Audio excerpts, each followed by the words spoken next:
Well, friends, we had a great weekend across the area with lots of sunshine, low temperatures in the morning and warm afternoons and low humidity. It was just absolutely perfect.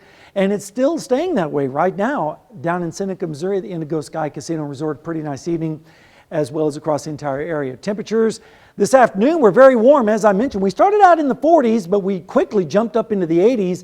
Highs this afternoon were in the mid 80s, even some upper 80s in Chanute with 87, 86 in Yates Center and Fredonia, 85 in Nowata and the Ville. A little bit cooler over in Monette and Cassville for our friends and folks there. They were only 79 this afternoon. And temperatures have now fallen down into the 60s across the area. Fredonia is still 71 and 70 up in Yates Center with a little bit of cloud cover up there. Right now, let's take a look at the weather almanac because we made it up to 85 today after starting out at that chilly 48. Still, we were below the records, thank goodness, 92 set back in 2006, and it can be as cold as freezing around here as it was back in 1987. So far for the month of October, already 3 days in, and we are above normal with 3 days above normal, and it's probably going to be that way for another few days. Radar is clear all across the area tonight. We're not expecting any precipitation, but look out to the west. There is a frontal system that's moving through the northern Rockies, and unfortunately this thing is taking its slow, sweet time, making it into the plain states.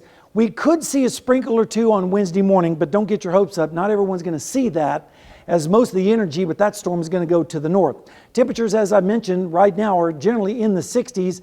74 in Chanute right now, 70 in Yates Center, 65 down in Grove. Currently, the dew points are also pretty low. Look at this, generally in the 40s across the area, even some 30s like a Chautauqua with 39. So that just goes to show you just how much dry air is in place. And we need more moisture before we start to get some rainfall along that frontal boundary. 61 right now in Joplin, feels like 61, dew point of 45, and the pressure is currently falling. One good thing is that the pollen count has been dropping.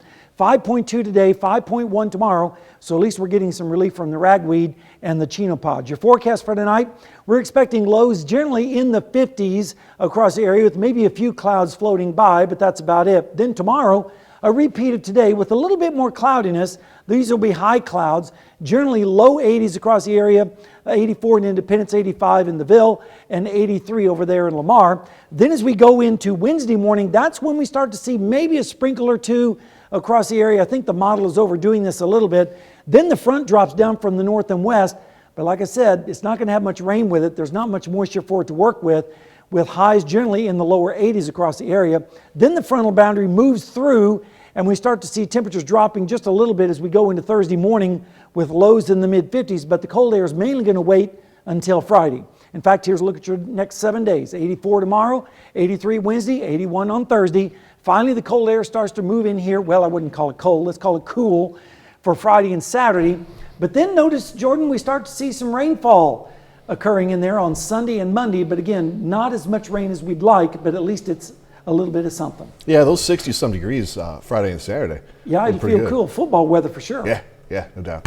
Sam, we'll see you in a little bit. Thanks so much, man.